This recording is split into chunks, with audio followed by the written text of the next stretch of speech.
Doctors in New York treating the American Secretary of State, Hillary Clinton, are saying they do expect her to make a full recovery from a blood clot.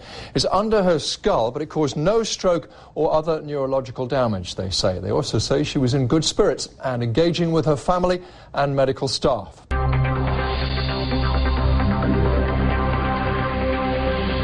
This New York hospital wasn't on Hillary Clinton's grueling schedule, but it's where the Secretary of State will be seeing in the new year. Her doctors have found a clot and are keeping a close watch. Her spokesman said, in the course of a follow-up exam, Secretary Clinton's doctors discovered a blood clot had formed stemming from the concussion she sustained several weeks ago. She's being treated with anticoagulants and is at New York Presbyterian Hospital so that they can monitor the medication over the next 48 hours.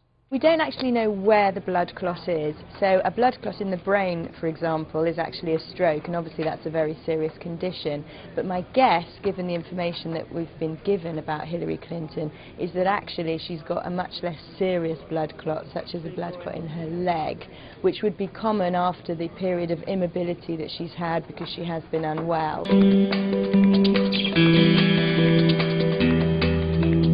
Her condition is improving and she's being treated with anticoagulants, according to officials. Clinton is due to step down in January and is widely tipped to run for the White House in 2016.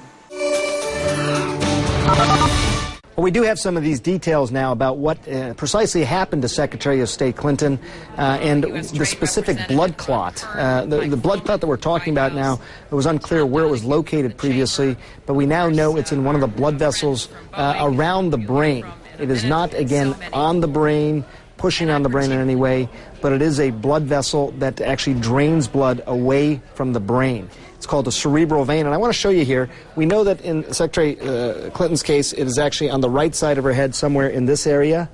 It's called the right transverse sinus. But let me show you in this model here. I'll show you the left side just for sake of demonstration here. If I remove the hemisphere of the brain here, you can actually see where the veins are. You see that blue area right in there?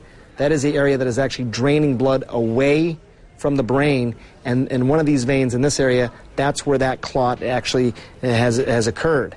Most likely due to a combination of the head trauma that she had a few weeks ago, in addition to the fact that she has had a problem with blood clots in the past, dating back to 1998.